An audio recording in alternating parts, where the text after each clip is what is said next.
Ignacio, it's so great to see you again. I'm delighted you're here, and I know you had to fly into Georgia to meet with the Indigent Care Waiver Program leadership here, because as we were just talking to the VA Innovation Team in California, 11 years you've been trying to get service-connected disability. You've gotten that through the healthcare side of the VA, but not benefits, and I hope our friends in Silicon Valley with leadership there are going to be able to help. But I know for our audience, our Lokomat donors and friends in the HINRI network, who we all admire you tremendously and love and adore, Hilda and the work you're doing together, I would love to catch them up through this video. And I know last Friday you had the interview for your PhD. So, and people in Atlanta are aware of you getting a 4.0 in the Masters in Biomedical Engineering, the standing ovation, the president's speech for 15, 20 minutes. It's unbelievable, unprecedented. And then you got another master's in kinesthesiology at UC Davis, which is then leading to this PhD. So explain, if you would, why you decided to pursue the master's in kinesthesiology and your continued work with Dr. Edgerton, and what the PhD will focus on. Absolutely. So Ross, after diving deep into biomedical engineering and being the translational vessel, using the self-experimentation model of the scientific method to try to use my lived experience to bridge the gap between engineering and medicine in biomedical engineering, that's what I used the Lokomat for, to see of non-invasive ways to maximize activity-based training that utilizes all of our senses. How can I incorporate the most sensory information to go up and down that spinal cord and help with the neuroplasticity? But what I didn't know then at that time, it would require more than just the non-invasive training. However, that non-invasive locomotor training allowed me to tap into the recovery of sensation for doing bowel programs, sensations that I did not have before, that corresponded to the S5 sacral segment of the spinal cord, with all the nerve endings that relate to bladder, bowel, sexual function. And then once I maximized everything that I could do with full weight bearing, which is what makes that research in biomedical engineering so phenomenal, and the first time ever that anyone with a Lokomat, anyone on a Lokomat with a complete spinal cord injury achieved that, was maximizing the weight bearing, that sensory training. And it was when I did that I was able to see these results of gaining sensation and an overall awareness of what proprioception feels like. But I wanted more, and I feel like I hit a plateau with the Lokomat, and that opened up the avenue to understanding more about the physiology and the science of human movement and everything that's required to move a human being, and everything that goes into that. And I met Dr. Reggie Edgerton and started working with him on a 12-month clinical trial, utilizing the neuromodulation on my spinal cord and in combination with the exoskeleton. And as I was being a subject, a participant of his research, I also wanted him to view me as a fellow researcher. I showed him the 4.0, the biomedical engineering. He was so inspired, and he was so collaborative. He was actually the first and the only researcher out of the hundreds of researchers that I had approached with the same energy, same enthusiasm, same background, but he was the only one that saw beyond the wheelchair, beyond the disability. And he said, I will mentor you if you would like to study and go down the road of becoming a research scientist yourself. That's the reason I stayed beyond that 12-month clinical trial in Los Angeles. I was supposed to have come back to Atlanta, but I decided to stay, and he mentored me for the second master's, which was the master's in kinesiology, learning about the science of human movement and understanding at a more synergistic physiological level the impact of what that activity-based training that I did on the Lokomat or that I was about to do on the exoskeleton, the impact in all physiological systems that can have on your body and on your possible potential recovery. And once I finished that master's, I was able to walk 400,000 steps in less than 2 years. I'm soon gonna hit And that was on the exo? on the exoskeleton, the exobionic exoskeleton, the first FDA approved exoskeleton for rehabilitation, the first and the only in the market and in the US. You were the first quad, really, or complete injury, certainly to walk 655 miles on Lokomat, but really to get that kind of exposure over 18, 24 months to a Lokomat, which our donors made possible for you and others. We have working out here on a team basis. And that's what you did your master's in biomedical engineering on. You went to the Mayo Clinic, you pioneered the treatment for brachial plexus injuries for your arm with the recovery of function and sensation, got a federal judge to mandate that, to change that standard of care. And now you're taking literally the next step with the exoskeleton, walking hundreds of thousands of miles, I assume in conjunction with, as you've done with Lokomat, as you did with brachial plexus, the company and kind of pioneering what this looks like. And so Yes. where, and I know you'll continue that. So, and your PhD, if I understood, is going to be in biokinesthesiology. So are you now going to move to the arm and the recovery there, and while you're developing a more robust exoskeleton solution? Is that sort of the idea? That is exactly the idea. That is exactly the idea. The idea is so I presented, we just went this past November to Richmond, California, right next to San Francisco, at the Exobionics headquarters. We also went to the Society for Neuroscience for the second time in Washington, D.C. And at both XO and DC, we presented, I presented my research. Dr. Edgerton gave a talk as well at Exobionics. And I even won an award at the Society for Neuroscience, a Trainee Professional Development Award. They paid for all my travel expenses to go to Washington, D.C.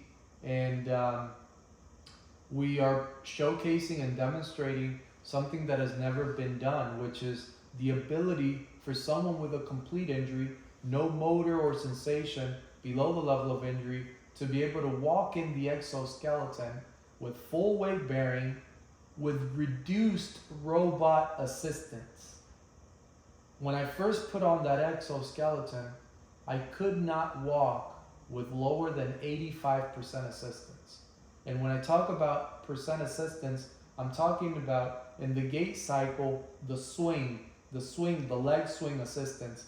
That is exactly what we lowered down to 85%, and I could not get anything lower. After the training and combining that with neuromodulation and also using techniques like me speaking out loud, saying left, right every time my feet touch the ground, or putting Air Force jodies and cadence runs of when I was in the military, of developing a cadence and utilizing that visualization technique. That's when I was able to bring the assistance all the way down to 60% swing assistance, with the knees in flex support and the robot in a Pro Step Plus mode. Pro Step Plus requires user step initiation. You have to initiate the step. That's something that's never been proven possible with someone with a complete injury. So that's what made these presentations in San Francisco and Washington D.C. so phenomenal, and that opened the door for continued research and lots of excitement in being able to go even lower than 60%.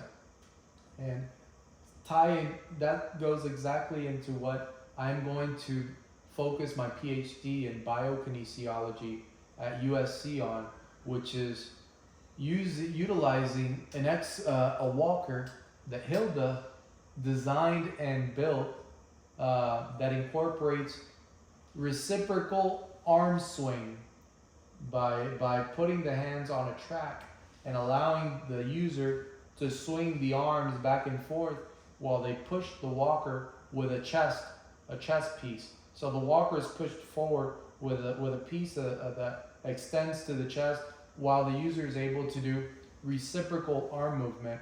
So when you get all four extremities moving and you introduce the neuromodulation and you have the sensory training, the visual training, and you utilize all the senses to move that robot forward, we are confident that we're going to get down to 50% assistance and even lower, to the point that Dr. Reggie Edgerton, says that I might not even need the exoskeleton to walk at the 2028 Olympics. Good grief. Because we're going down below 60%. And that's exactly what I want to do for this PhD, is analyze how I can use my right arm. I've always viewed my brachial plexus injury as an injury that's even more severe than the spinal cord injury, because there's not really much solutions beyond that change in the standard of care that I was able to help pioneer in recovering of function with the right arm, using a myoelectric robotic orthosis that I'm able to operate using my thoughts. Beyond that, I really hit a plateau, and I didn't know of ways to incorporate my right arm with the locomotor training. So for the PhD, we want to analyze how FES for the upper extremities, how the use of the the myoelectric robotic orthosis, how the use of the soft wave TRT, and the reciprocal arm movements on the walker, how those four activity-based training exercises affect thermal regulation of the arm, that affects thereby pain, and total recovery of my right arm's muscle mass, reverse atrophy, and recover function. So this PhD is going to be mostly focused on upper extremity injuries, brachial plexus injuries, and pain and hypersensitivity. But at the same time, I'm not going to leave the legs behind, and we're going to incorporate the robot assistance with the reciprocal arm movement in this walker that Hilda designed and built over the last year. And we hope that Dr. Edgerton and with you, we can get some guidance as well as how to get moving on a patent and make this device that at the end of the day, Exobionics is going to be happy to incorporate with their exoskeleton every time they sell one of their devices. It could possibly become part of the package. It's incredible. And I know in managing the pain, we were talking about TRT today, a shockwave company here in Atlanta that really pioneered treatments in Austria, and it took us 15 years to get FDA approval. I know that's helped you a great deal. You were talking to innovators at the VA about implementing that and other solutions, but you mentioned Hilda, of course, your wife, several times, which is the most remarkable love story I've ever seen. And she was the first person you shared with me on this trip. You met in LA, and I think she has a PhD in industrial engineering and was modeling in LA, and became your caregiver, and correct me if I've misstated it. And you guys have been on this incredible journey together where I've seen the film of you parachuting out of the fourth, the anniversary of your injury, which you wanted to turn into a celebration, and proposed to her, and it was a beautiful, moving video. And talk a little bit about the role that Hilda is playing in your life together and the dreams you both have. I know that you're thinking about being the first quad in space. You mentioned the 2028 Olympics, the cure for paralysis. But talk about what does that look like day to day, and you're working out 6, 8 or more hours a day, your research, your day-to-day life, and how are you guys, in the adventure of your lives together, how are you, to just share with some of our donors what your life is like, the goals you have in common, the dreams you have, and how she has been a partner with you in this journey. Absolutely. Hilda is my right hand, literally and figuratively, and she's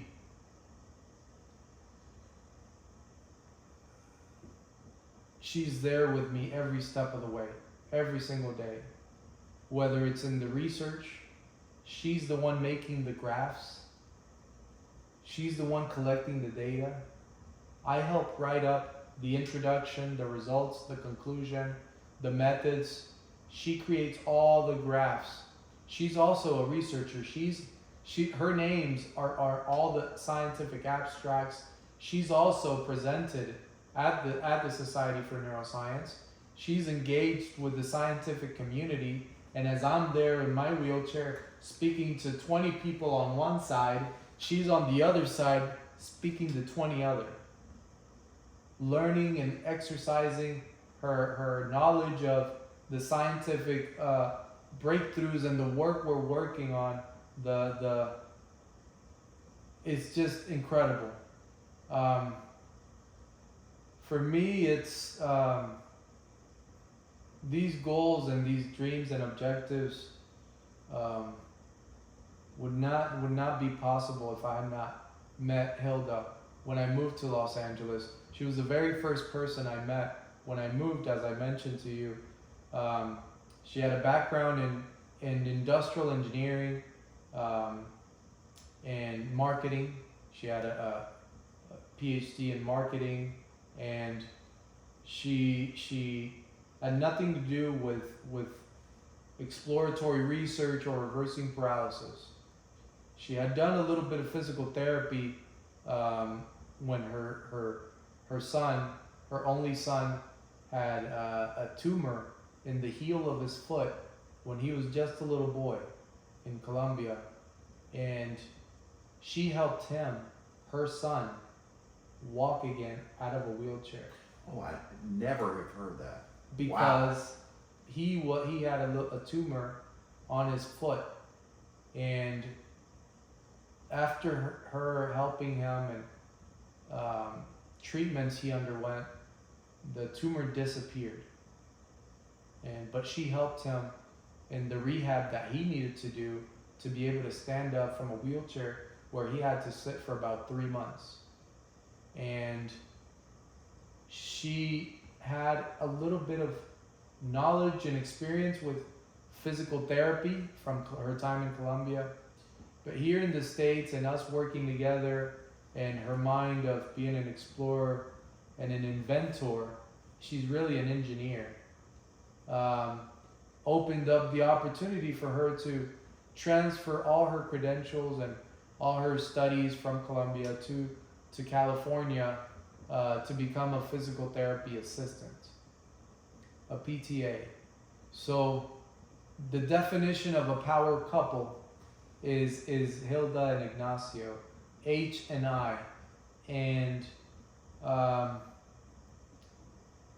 she everything that I do beyond December 4th, 2020, I had originally set that as the date by which I had to be on my feet and walking, because that's the date that Colonel Sean Bevins gave me when he walked into my room, and I said, till when do I have to be able to find that 99% beyond the 1% that this doctor just gave me? Till what day do I have to be able to reintegrate into the Air Force as an officer, regardless if I lost the pilot slot. I want to finish at least my commitment, my service. And he said, December 4th, 2020. Well, December 4th, 2020 came about, and I was not walking, and my paralysis had not been reversed. But I had found love. I had found the love that I had been searching since 4 years old. A love that originally was from a mother figure that then had translated to love of a woman. And So your mother died when you were 4. my mother died when I was 4 years old in Cuba, and I'd been looking for love that I did not have growing up, and love that I didn't have with other relationships, true love. And when I met Hilda, she became the definition of love in my life. And because of that, I had to celebrate and change the meaning of what December 4th was, which was a day of tragedy and crying and thinking about everything that I had lost, the fighter pilot slot, all my dreams and aspirations I had given blood, sweat, and tears to accomplish. I completely flipped the script, and I said, December 4th is going to be a day that I remember and I celebrate for the rest of my life, because that's the day that I proposed to the love of my life. And that's the day that I came back from being dead for 15 minutes. So it's a day of celebrating life, it's a day of celebrating love, and it's a day of celebrating triumphs, which till this day I still can imagine that all these doors are opening up in order for me to continue using my lived experience to demonstrate how we can reverse paralysis, change the standard of care, and demonstrate for the first time in human history that complete functional independence can be achieved, even if that independence needs to be complemented by biomedical assistance and robotics and technology. But that's the measure of success that I've put my eyes on. And that's the reason why I'm using all of these technologies, robots, Lokomats, exoskeletons, myoelectric robotic orthosis, virtual reality headsets, electrical stimulation, utilizing all these technologies to see how we can find a solution for millions and millions of people all over the world. Well, it was a remarkable call with the VA where you outlined 18 different additional injuries you've overcome, pioneering the clinical trial with the Mayo Clinic, the coma CEO flying over from Switzerland to create the locomotive training for your masters, changing the standard of care with the judge for brachioplex, pioneering TRT treatments, going out and focusing then on kinesthesiology, and now combining the two in your PhD. I'm excited to watch you walk out with the Olympic team in 2028. I hope that'll happen in Los Angeles. That's so exciting, and demonstrating that. And I remember the previous Olympics, they had a guy kicking a soccer ball out. In Brazil. Yeah, in Brazil with an exoskeleton. So you're going to be LA's version of that person in 2028, and then hopefully shortly thereafter, the first quad in space. So Ignacio, it is such an honor to have you here. I'm so grateful, and I know everyone that's listening, to get a chance to have even a small opportunity to participate in the journey that you've been on. It's just inspiring to everyone that encounters your story and your perseverance, your drive, your faith. Is there anything in closing you'd like to share with the donors about your journey, or the things you're most excited about in the future? Absolutely. I'm so excited about the idea that original dream of me becoming a fighter pilot, in order for that to serve as a stepping stone of serving my new homeland, my new nation, my new country, and serving through military service, but also a stepping stone to going into space, how even though I had thought that I had lost the ability to even think about that dream of going into space, may not be too far from happening. And as Ross mentioned, I may be one of the first individuals with a paralysis to be able to go into space. And I'm working as I'm working in this PhD in biokinesiology, to demonstrate the most functional independence, to reverse paralysis and its many secondary conditions.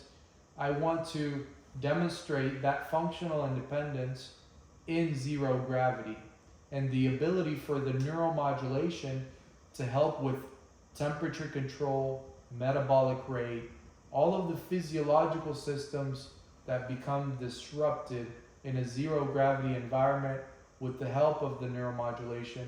I want to help demonstrate that because there's a movement that's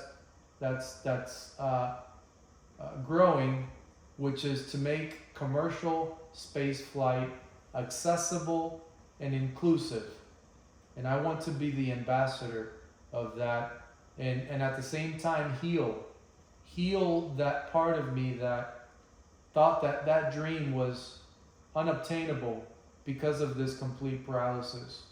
And it's such a huge lesson in life to never give up on your dreams, because regardless of death and paralysis, you could go to space one day.